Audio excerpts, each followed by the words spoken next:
Tervetuloa Kuplan kämmäseen kahvinurkkaan. Tänään tehdään mokkaa. Veden määrällä voidaan hieman leikkiä. Eli se laitetaan venttiilin alareunaan se vesi, mutta sitä voi jättää vähän alemmaksikin. Käytän kylmää vettä itse henkilökohtaisesti. Ja näin menee sinne puolet. Ja vähän. Jos vettä jättää vähemmän, niin pitäisi tulla vähemmän. Pitäisi tulla vahvempaa kahvia. Sitten kun on vedet laitettu, laitetaan puru. Paluista ehdottomasti. Ja tässä nyt ei sillä, että mä käytän tätä kahvimittaa mun kahvimittana. Wow.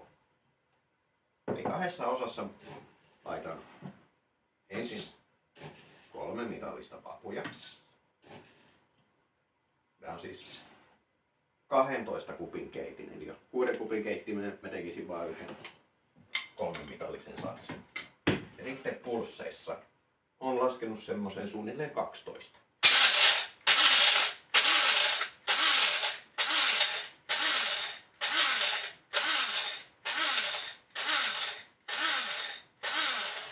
Näin.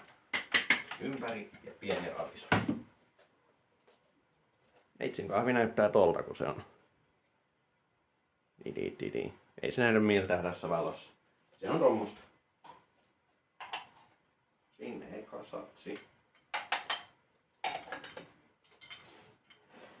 Tässäkin on jonkun verran pelivaraa. Mä itse asiassa kokeilin tällä kertaa niin, että laitankin 4 tähän toiseen jälkimmäiseen satsiin, koska mä luulen, että tonne mahtuu vähän kuitenkin enempi sitä kahvia. Tää on tämmöstä hakemista aina. Miten vanha papu on. Miten sit saa just hyvää, että se ei kärähdä eikä oo paskaa.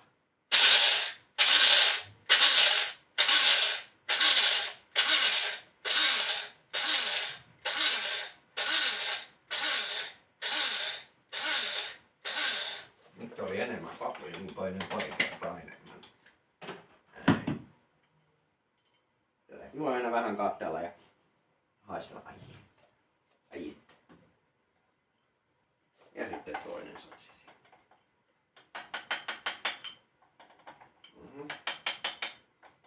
Vähän jäi aika rouheeksi satsiksi.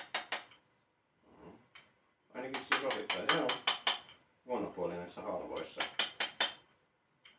vehkeissä. Näin. Kansi kiinni. Varotaan paskomasta kahvaa. Olisiko se siinä? Täysillä. Ei mitään välimaastoja. Se on sähköliesi, se toimii niin, että se lämmittää täysin tai ei ollenkaan. Se välivaiheet tekee sitten vaan niin, että se ei ole koko ajan päällä se levy. Se on hetken päälle ja hetken pois. Niin, mä nyt teen siellä, että mä laitan sen täysille. Mun tapauksessa 6/6. Siinä kohtaa kun alkaa kuulumaan ääntä. Silloin ei tule vielä kahvi, silloin kuuluu vasta ääni. Niin siinä kohtaa mä laitan lieden kokonaan pois. Ja tää on siis tummapaahtoa, eli jos on vaaleapaahtosta kahvia, niin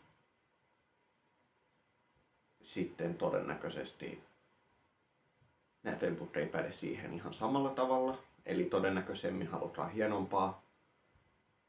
hienompaa jauhetta purusta tehdä ja näin päin pois. No mitä sä Ilona siinä? Onko hyvä? Oitetaan. Ihan kyllä. Sä haluat kuitenkin.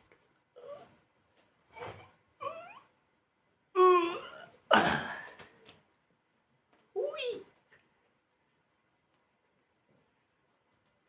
Ja hyvä kahvi vaatii myös hyvän kahviseuran.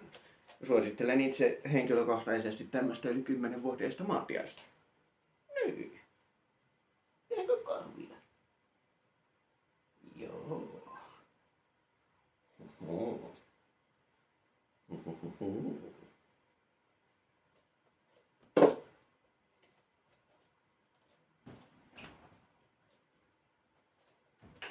Maitoa sattuu olemaan, niin käytetään maitoa. Täysmaitoa. En lähde kevytmaitoon enää henkilökohtaisesti itse ollenkaan. En rasvattomaan maitoon. Kaurajuomasta kannattaa myöskin katsoa, että se on 2-3% rasvaa, koska rasva herättää kahvin maut henkiin. Se on jännä juttu. Kaurajuoma on parempaa, siitä tulee kuitenkin sitten. Sitten tulee jotenkin semmonen, ei sitä voi kuvailla. Mut se ei ole niin litku, siitä tulee semmoista rakennetta. Mut sopivasti ei liikaa. Sitten on ihan niin, että voidaan pidetään kansi auki. Mä monesti pidän ton kannen auki, se on kiva vähän katsella miten se kahvi sieltä tulee. Tää keitin rupeaa hyvin herkästi purskuttelee loppuvaiheessa kehittämistä. Se voi olla, että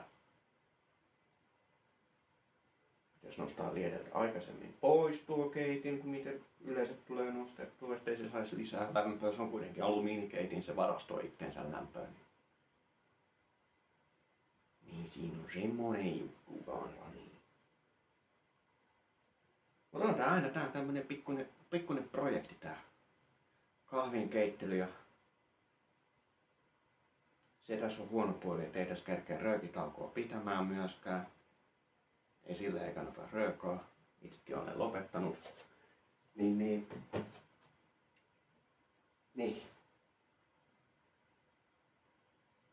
Kohta alkaa kuulua ääntä. Kohta tulee ääntä. Mennäänkö me lähempää kattoo? Mennään kattoo lähempää. Tosi kiva katsoa ihan vierestä. Zoom.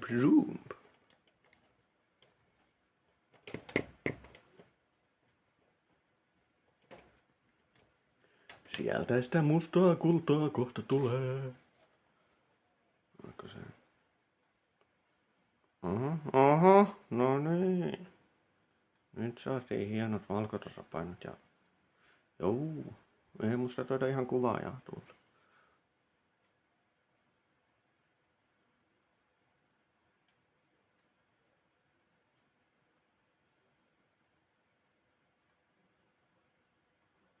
Du.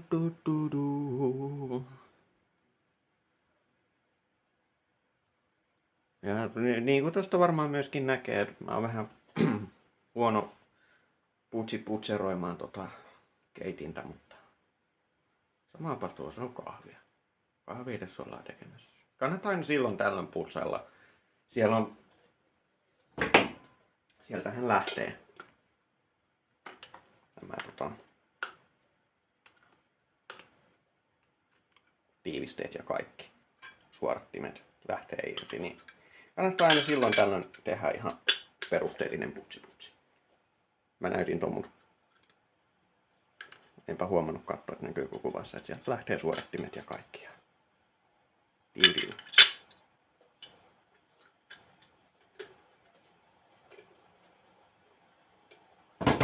No niin, nyt alkaa kuulumaan ääntä, joten lämpö pois.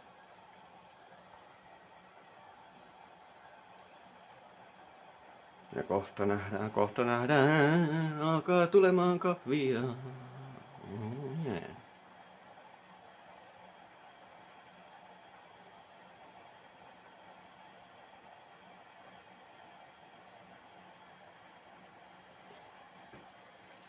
Se täytyy kaivaa kahveen kupponen valmiiksi myöskin. Ei pöllömpi valintaa.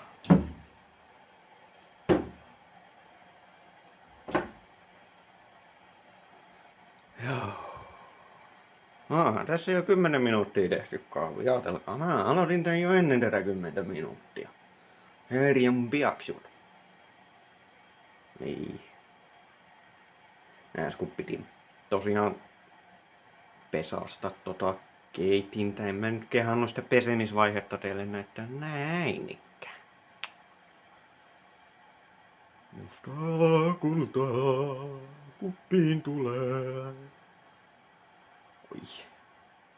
Ja sieltä se tollain hiljakseen lorottelee.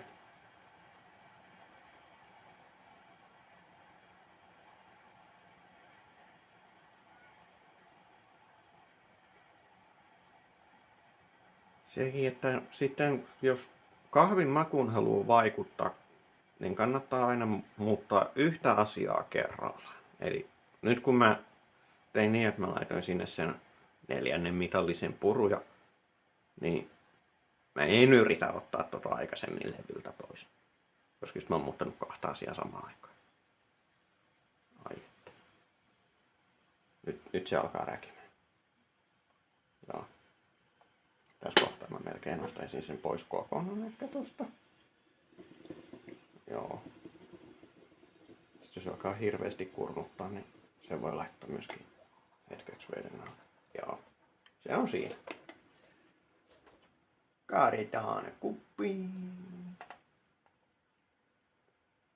Maitoa maun mukaan.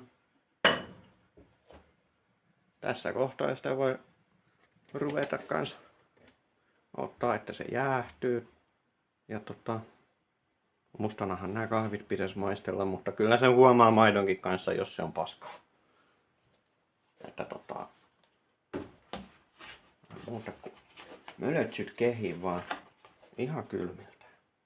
Kiva kun se viilentää sen kupillisen samalla, niin siitä tulee nopeampaa juontilämpöstä. Ei sen, niin. Ja tuo kupillinen tuossa jäähtyy, se voi laittaa siihen kupilliseen, laitan sitten lämmitetyt maidot tai muistutan itseäni, että kyllä se vaan hyvä kahvi on kylmänäkin hyvää, seuraavanakin päivänä maidolla pelastettuna. Ei ollenkaan huono. Toivonen kiittää ja kuttaa.